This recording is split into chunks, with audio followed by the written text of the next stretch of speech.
Fire సిబ్బంది కానీ వీళ్ళందరికీ కూడా ఫెసిలిటీస్ కల్పించి వాళ్ళతో పని చేయాలనే దృక్పథంతోనే గవర్నమెంట్ కూడా ఉంది. ఇందులో విషయం ఏంటంటే నిజంగా ఒక నేను లోపలికి వెళ్ళేసరికి వన్ ఆఫ్ ద మూమెంట్లో కొంచెం ఎమోషనల్ కూడా అయ్యా. ఎక్కడ వెళ్ళి అయ్యానంటే స్వప్న బ్లాక్, స్నేహ బ్లాక్, అది కూడా ఒకసారిగా కొంచెం ఇబ్బంది పడే పరిస్థితి వచ్చింది. స్నేహ బ్లాక్ దగ్గరికి వెళ్ళేసరికి లోపలికి వెళ్ళి చూసాము, ఆ ఫెసిలిటీస్ అన్నీ అక్కడ ఉన్న అన్నీ చూసాం.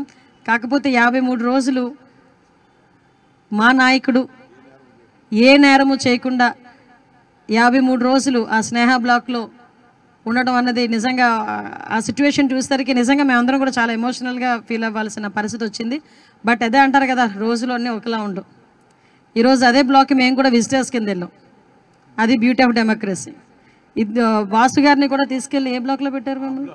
స్నేహ బ్లాక్ రూమ్ నెంబర్ 11లో పెట్టారు. ఆయన చూసుకున్నారనమాట, ఈ బ్లాక్లో నేను ఉన్నాను, నన్ను పెట్టారు ఈ బ్లాక్లో కూడా నన్ను. అంటే ఓవరాల్గా అయిపోయిందంటే బ్యూటీ ఆఫ్ డెమోక్రసీ అదే. సో ఈరోజు అదే జైలు దగ్గరికి విజిటర్గా మేము అక్కడికి వెళ్ళి చూసి వాళ్ళ పరిస్థితులు చూసుకొని వచ్చే పరిస్థితి వచ్చింది. కానీ ఒకటేంటంటే ఒకటే చెప్తాను, రాజకీయాల తర్వాత ఉన్నైనా మాట్లాడుకోవచ్చు, కానీ ఏ రోజు కూడా తప్పు చేయని వాడు అన్నది వాడు ఎవరు కూడా అందులోకి వెళ్ళే పరిస్థితి రాకూడదు.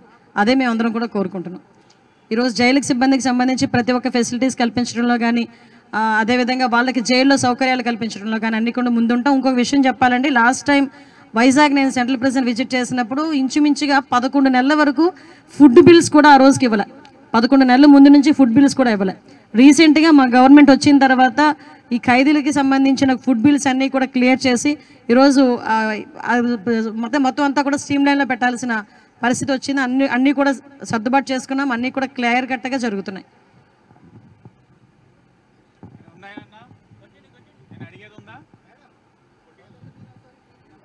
నాకేమనిపించట్లేదు. అవును, మర్చిపోయాను. యాక్చువల్గా లాస్ట్ 4 years నుంచి కూడా క్షమాభిక్ష అన్నది లేదు, పెట్టలేదు లాస్ట్ గవర్నమెంట్. ఎప్పుడైతే చంద్రబాబు నాయుడు గారు ఉండేటప్పుడు మాత్రమే ఈ క్షమాభిక్ష అనేది ఉండేది. ఇందాక నేను లోపలికి వెళ్తే ఒక అతను నాకు చెప్తున్నాడు, 23 సంవత్సరాల నుంచి నేను ఇక్కడే ఉండిపోయానని నాకు కాగితం కూడా ఇచ్చున్నాడు ఆయన. 23 సంవత్సరాల నుంచి నేను ఇక్కడే ఉన్నానండి, నాకు క్షమాభిక్ష రాలేదు, మీరు ఏదైనా మాకు సపోర్ట్ చేయండి అని చెప్పి చాలామంది వచ్చి మాట్లాడడం జరిగింది. ఆల్రెడీ అందులో కొన్ని సెక్షన్స్ మార్చారు.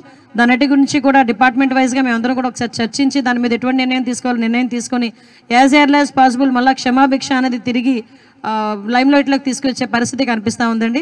అదేవిధంగా పెరోల్ విషయంలో కూడా ఒకసారి మేమందరం కూడా స్క్రూటనైజ్ చేయాలి. ఇందాకే డిపార్ట్మెంట్ వాళ్ళతో కూడా మేము మాట్లాడడం జరిగింది. పెరోల్కి సంబంధించి ఇంతకుముందు ఒక్కసారి కనుక షూరిటీ పెడితే వాళ్ళని కంటిన్యూ చేసేవారు, తర్వాత ఎన్నిసార్లు పెరోల్కి మీద బయటికి వెళ్ళినా. కానీ ప్రతిసారి కూడా వాళ్ళని వేరే షూరిటీస్ పెట్టాలి అనుకునేటప్పుడు వాళ్ళకి ఇబ్బంది అయ్యి పెరోల్ మీద కూడా బయటికి వెళ్ళే పరిస్థితి కనిపించట్లేదు. దాని మీద కూడా మేము దృష్టి పెడతాం.